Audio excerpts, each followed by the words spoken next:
Bene, allora guardate, credo che abbiamo 10 minuti per il dibattito, stringato, ma insomma lo spazio c'è, per quanto, ripeto, esiguo. Ci sono domande? Donatella Calabi.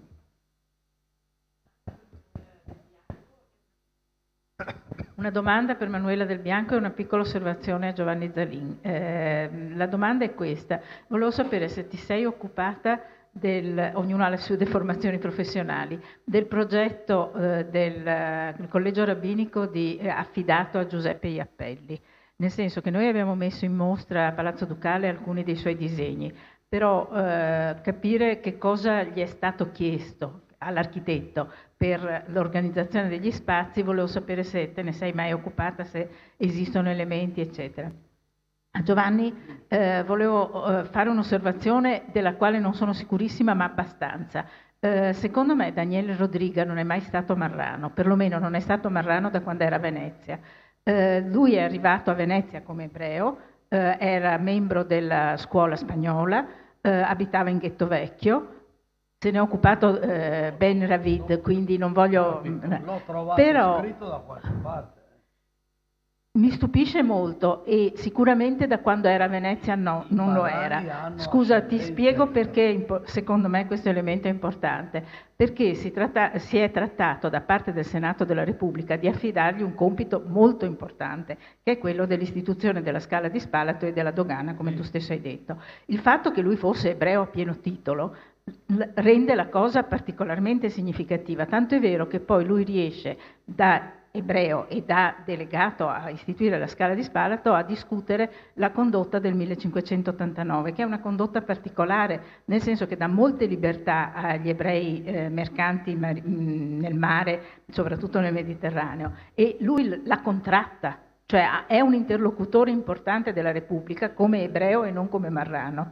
Quindi questa cosa non lo so. Posso intervenire perché me ne sono occupato specificamente di questo personaggio, di Daniele Rodriga. Sì. Dunque, il problema è questo. Daniele Rodriga intanto nasce come marrano a Braganza in Portogallo, cioè perché in Portogallo gli ebrei non hanno avuto come in Spagna l'opzione battesimo esilio. In Portogallo nel 1497 tutti gli ebrei vengono battezzati, quindi sono tutti marrani, diciamo in un certo senso. Però Rodriga viene prima della ricondotta dell'89 appunto a Venezia, e che poi negozierà, e si presenta come ebreo, perché poi il testo della ricondotta recita che tutti gli ebrei ponentini o levantini che si presentano come tali a Venezia non potranno essere inquisiti per eventuali pregressi cristiani.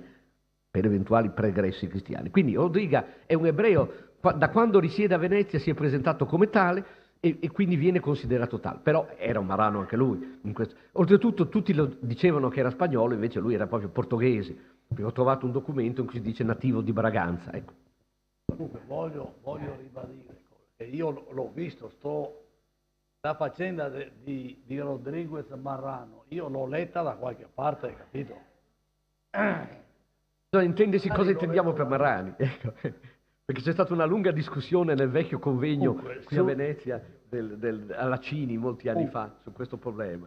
Comunque sulla questione, diremo, dell'apertura è indifferente che fosse l'uno o l'altro, insomma lui aveva le relazioni, capito? Non è tanto indifferente, se il Senato della Repubblica gli affida questo compito come ebreo e non come convertito è diverso, è particolarmente significativo secondo me.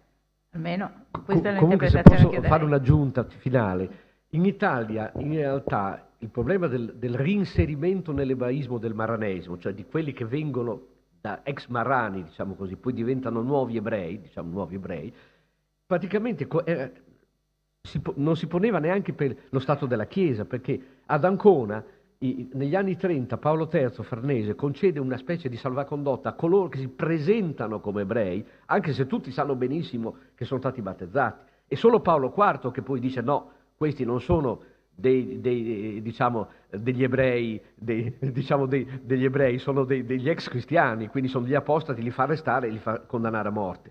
Per cui in Italia è mancata una persecuzione contro i marrani, perché in realtà, a parte il pontificato di Paolo IV, La Venezia l'ha sempre difesi, non ha mai permesso, l'Inquisizione di Venezia non può fare niente contro questi ex cristiani. Il Doge tutti li difendono, dicono noi abbiamo dato la parola, questi vengono come ebrei, a noi non interessa sapere, anzi c'è un escamotage, dicono se si fossero serviti del nome cristiano, quindi avessero fatto finta di fare i cristiani, mentre erano dei cristiani effettivi perché erano stati battezzati.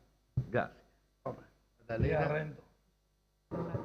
Qualcosa di questo splendido argomento appunto del progetto Iappelli. Il famoso architetto Iappelli, a lui era stato chiesto, come anche ad altri, ma ovviamente era stato quello privilegiato, ancora una volta sempre da Gabriel Trieste, di progettare il restauro del palazzo appunto che avrebbe ospitato a Padova il collegio, no?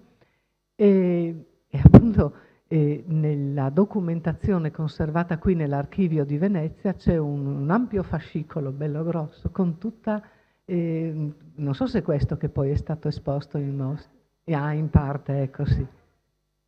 Sì, ecco, in cui ci sono proprio i suoi disegni, le sue piante, i suoi progetti molto dettagliati. Sì.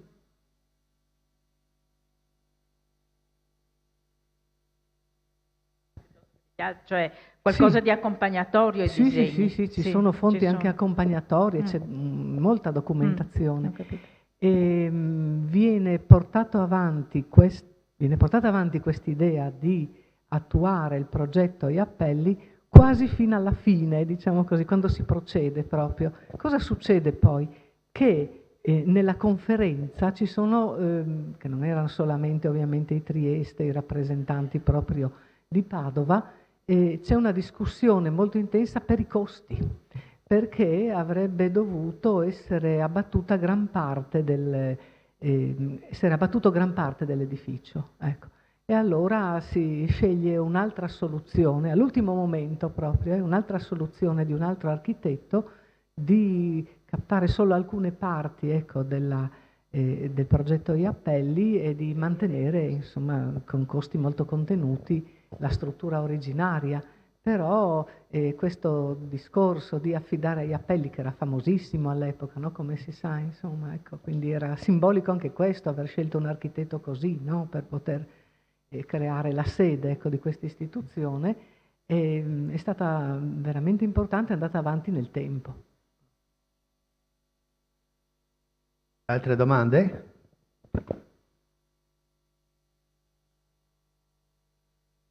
Tutto è pace, silenzio e quieto posa il mondo e più di loro non si ragiona. Va bene, finiamo con Leopardi allora. Allora, sentite, i relatori sono invitati al buffet qui nella sala appunto del buffet. I lavori riprendono alle 14:30. Grazie a tutti e arrivederci.